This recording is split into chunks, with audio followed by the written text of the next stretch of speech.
My name is Maxime Coquelin, software engineer at Red Hat, work in the virtualization team.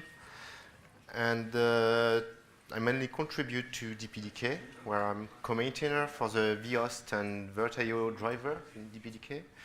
I also contribute a little to QEMU.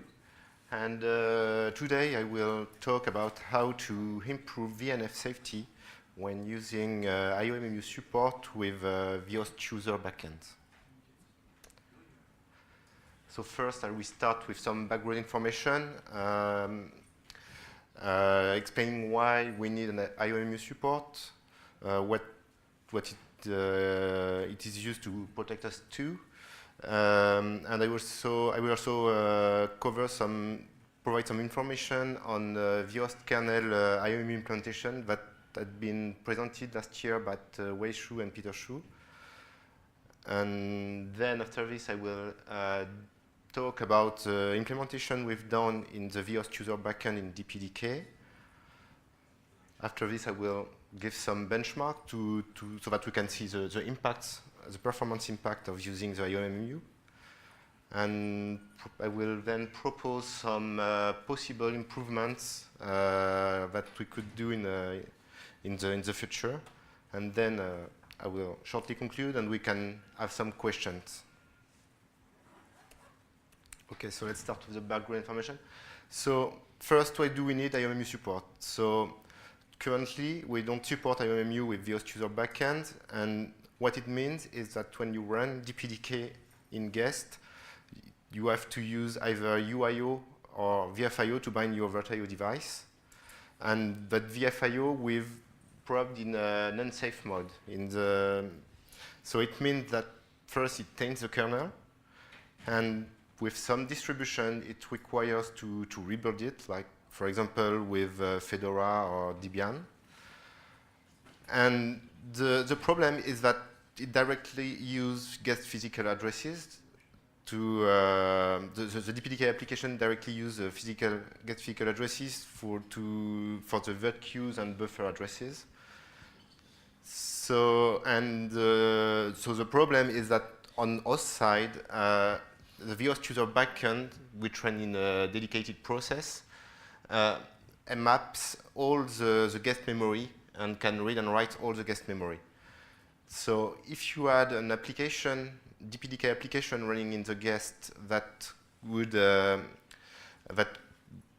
DPDK application in guest could make Vhost to access memories the application has an access to.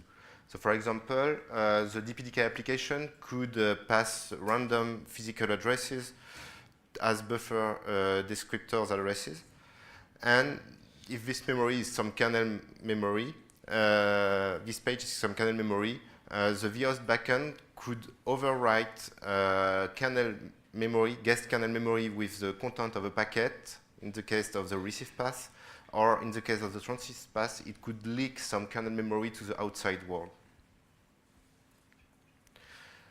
So in guest, we currently support IOMMU both in the kernel and in user space with DPDK.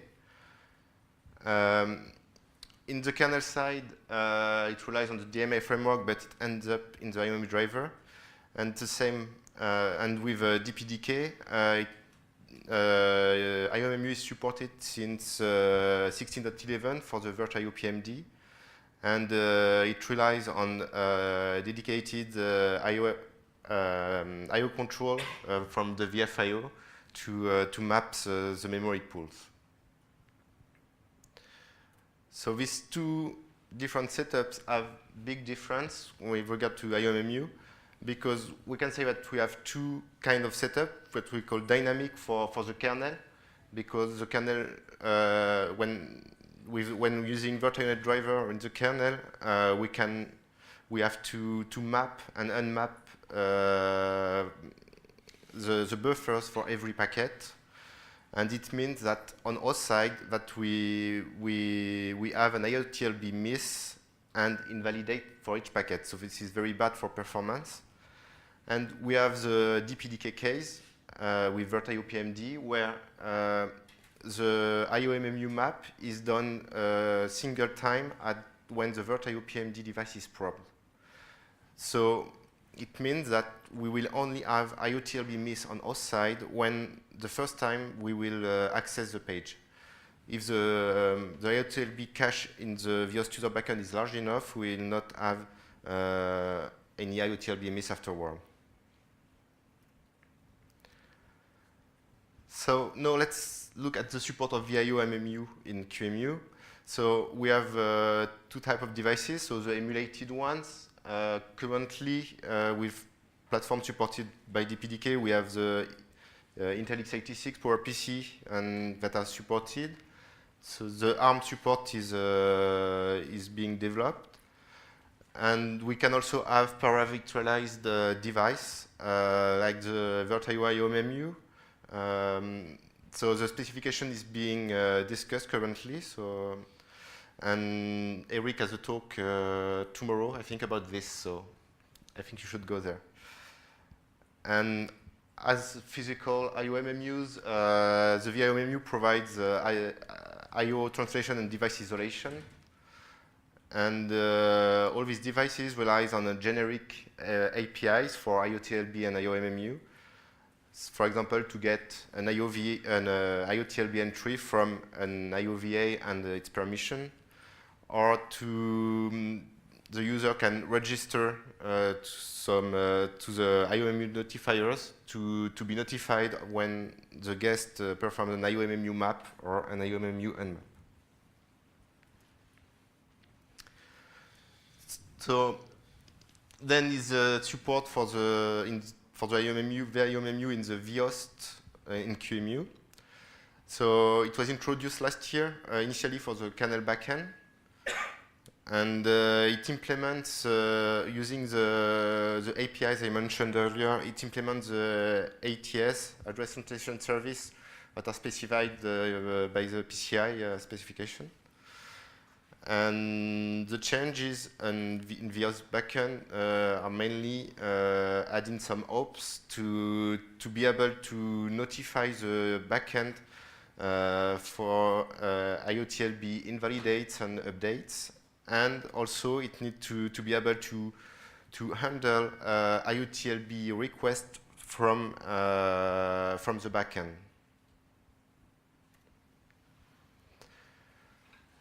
So in the kernel, so the channel to discuss with the kernel is the same that the one used usually for the vhost kernel protocol, except that we use read and write ops of the char dev.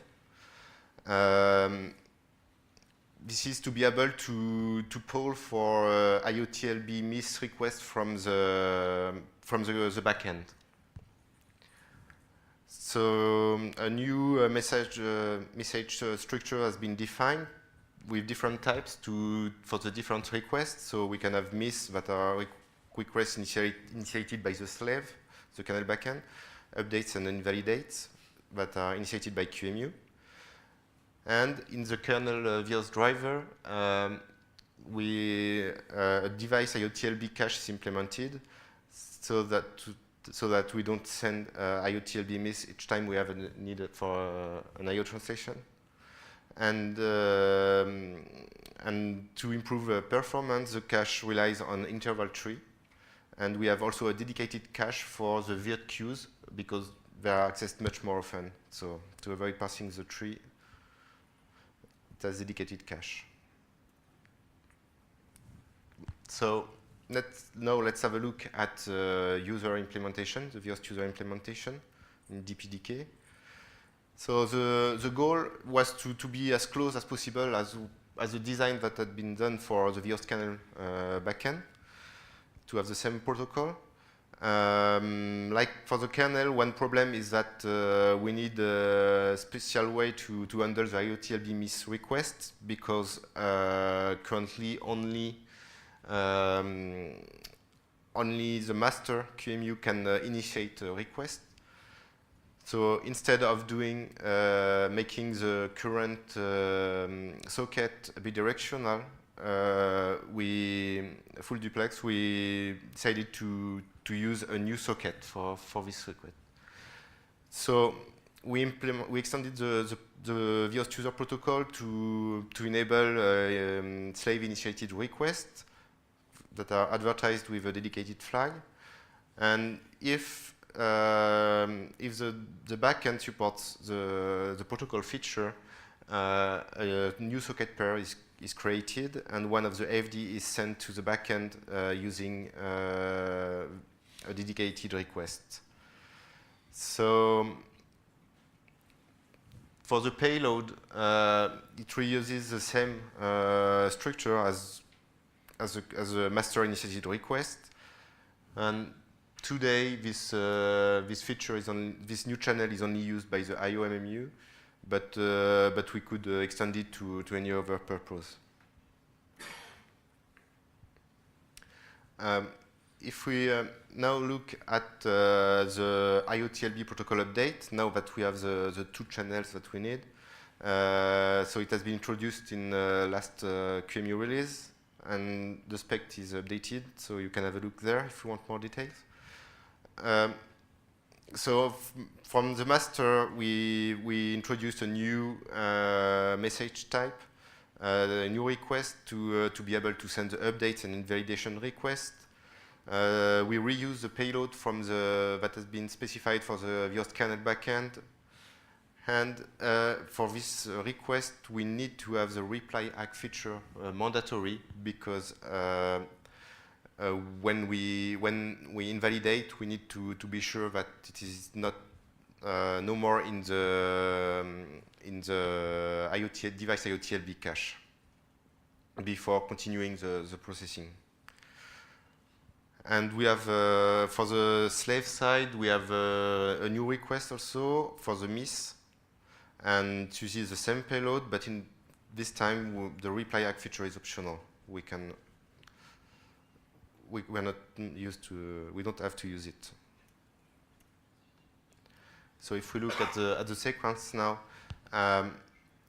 so we have DPDK and QEMU processes. And the PMD thread is the data path processing thread in DPDK, and we have a dedicated thread for handling the Vhost-user protocol, so to handle requests sent by QEMU.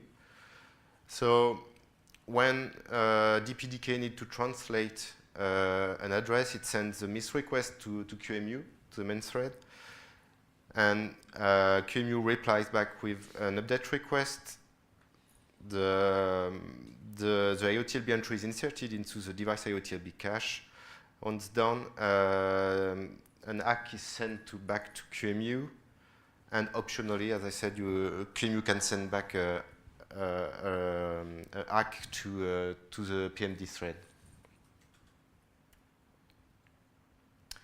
For the invalidate, when the guest performs an IOMMU and map, it gets trapped by QEMU, and we send an IOTLB invalidate request corresponding to the unmapped IOTLB entries, and it is removed from the cache in DPDK, and then we can ACK that it is no more in the cache, and so QEMU can untrap.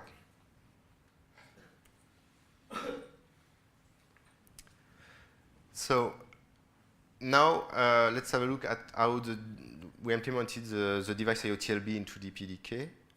So as I said earlier, we need an IOTLB cache in DPDK to avoid querying every time QEMU we need a translation. This cache is as a single writer, which is the Vhost-user protocol. And multiple readers can be the PMD threads or the Vhost-user protocol thread. So this is a great case for SEU because single writer, multiple readers. But the problem, I prototyped it and tested it, but the problem is we have first a license problem.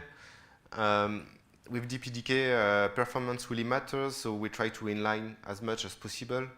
And lib user space RCU is the license under GPL v2. So we could only inline small function, less than 10 lines, if I recall correctly.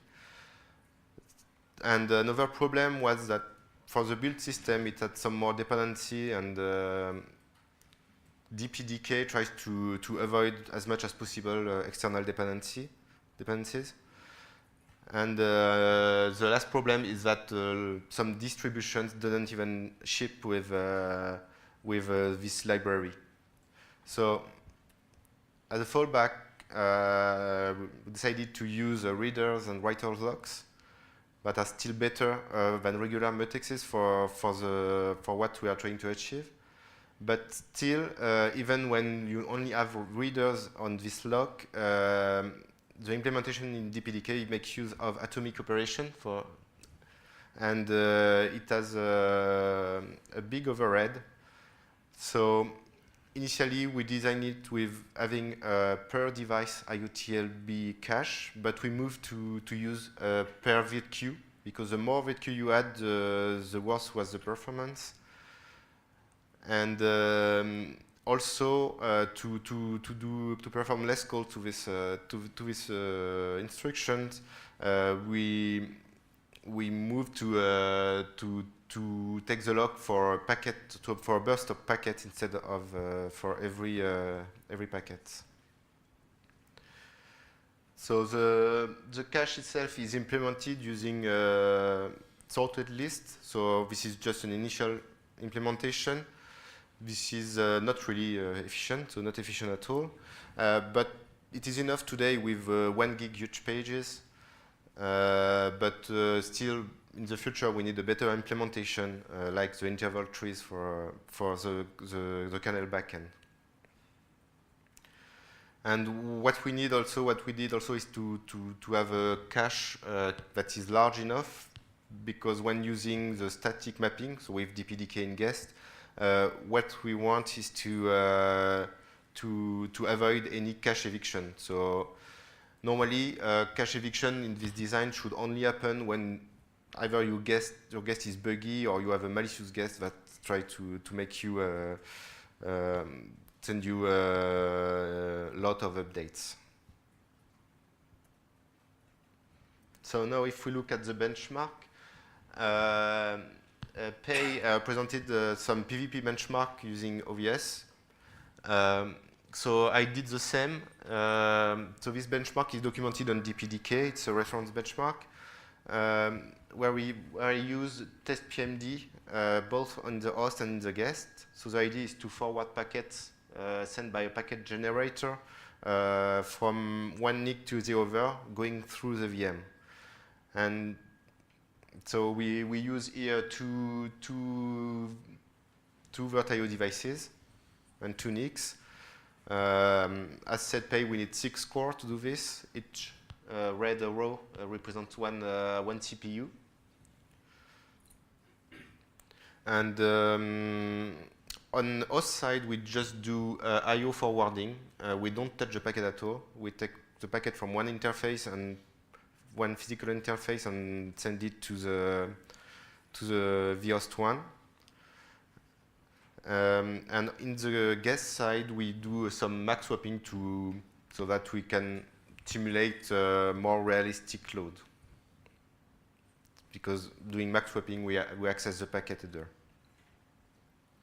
As a packet generator, we can use MoonGen or hardware packet generator like XIA. In my case, I use T-Rex, but it does not really matter. It should be the same, whatever the packet generator is used. So what we can see is that we measured, the test was done with sending the smallest packet, 64-byte packets, with bidirectional testing. And I ran the test with 1 gig huge pages and with 2 meg huge pages to see the performance degradation with 2 meg huge pages, because the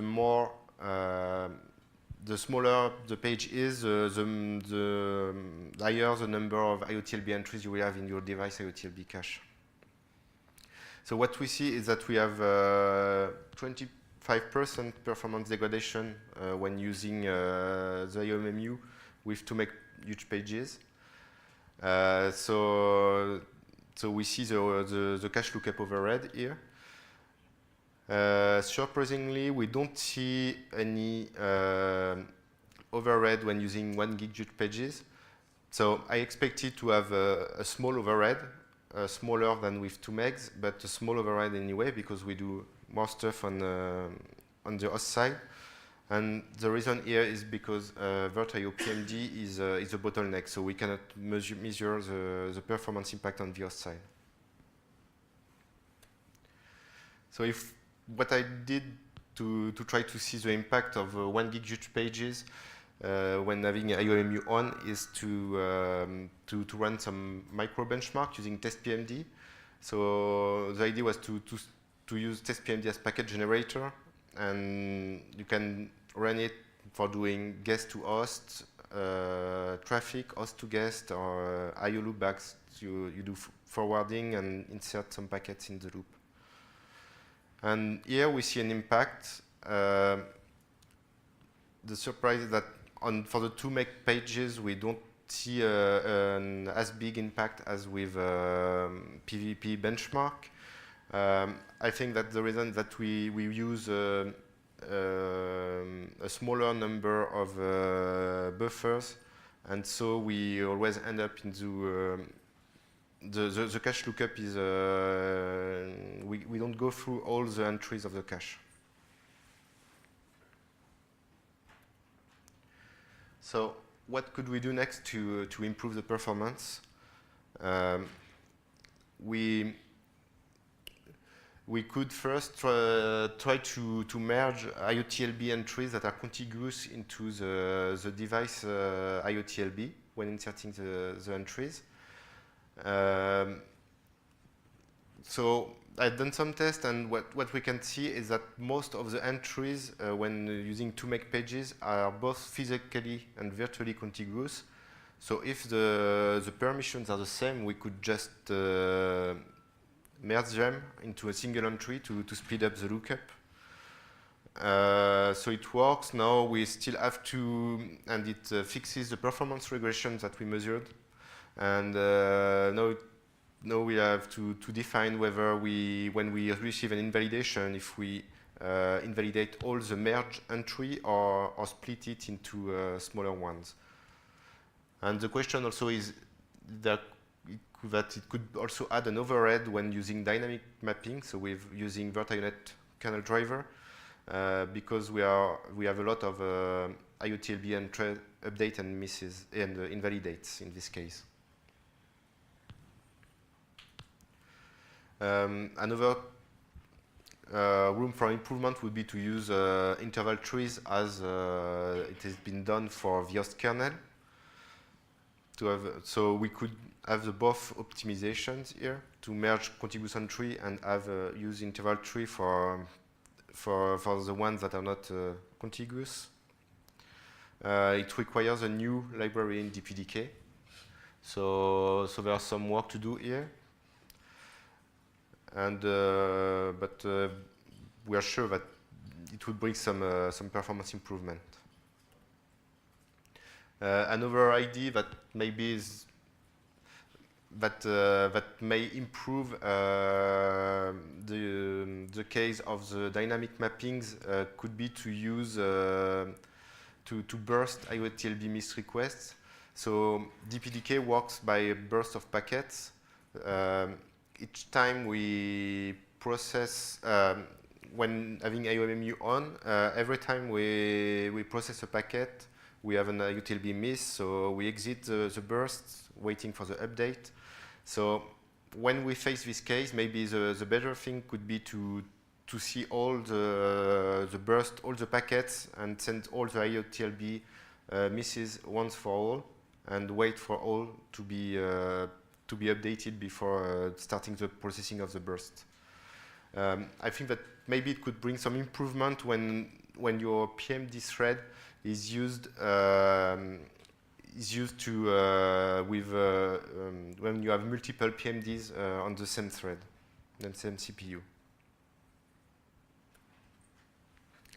Okay, so let's see the conclusion. So we have a design that is close to the Vhost-kernel backend.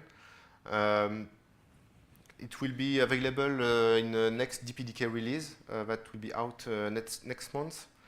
We still have room for improvement, but with large, huge pages, it's really usable when you use DPDK in the guest. But still, with kernel, with Virtio kernel driver, the performance is very low. But we have to think of other improvements to fix this. I'd like to say thanks to Jason and Wei that provided me some support with regard to Vhost-kernel IOMMU support, and to Peter Shu and office here, who had done most of the work for the IOMMU and Vhost. Thank you. Do you have some questions?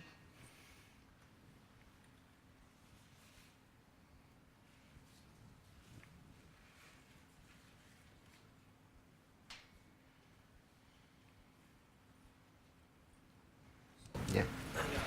So, the VNF is already integrated in DPDK, right? So, Yes. It's not only for NATs, but also can be used by other device type. You mean Virtio IOMMU? So it's a no. Like for the without crypto or without like discussing. The Virtio IOMMU is yes, it's another device actually. Yeah. Yeah, because that crypto and SCSI also being supported in DPDK. So. Okay. So yes. So like here you mean Vhost IOMMU support. So yes, it's if it's transparent, so it could be used for Vhost-kernel. I haven't tested, but it should work. Yeah. You had mentioned earlier the initial concerns as far as security. Yes. So could you clarify again how this addresses that as far as I saw this. Yeah. Sorry. Yeah. So. Yeah. So the problem is that Vhost maps all the guest memory, and if you don't use an IOMMU, when you handle the descriptors, you cannot check whether the address, the buffer address the guest provides you is valid or not, is authorized or not. But when you use IOMMU, you will map the buffers, and so you will have you can walk through the IOMMU tables in the VIOMMU to check whether for this device you can access this memory region. But if you're just using it for access permissions, why don't you have a bitmap per page? Sorry? If you're just using it for access permissions but not translation, why don't you just have a bitmap per page, a bit per page that says allowed or not? Yeah, the idea was to have to use generic APIs. So I have to say I'm confused. Are you using the physical IOMMU or you're not? No, it's a virtual IOMMU. So emulation in QEMU. It's emulation.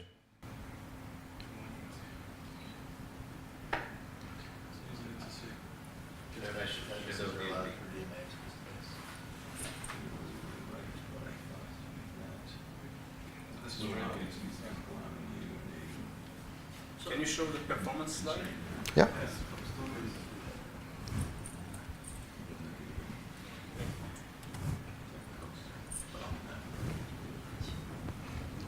Here we can see it. It's a bit better when doing micro benchmark, when we have the IOTL series but IOMMU is off. I don't really explain it. I think that's just actually the difference when with and without the series is that we have some if conditions, and I think that it changes how the pipeline, the CPU pipeline is used. But I haven't checked. Okay.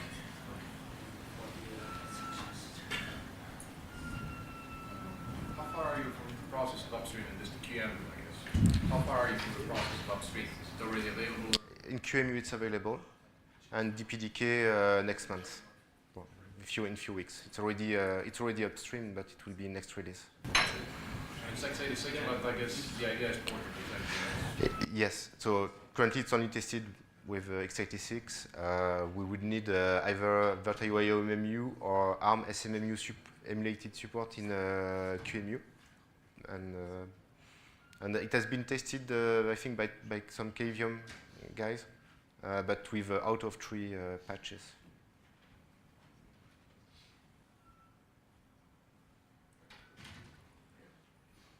Thank you.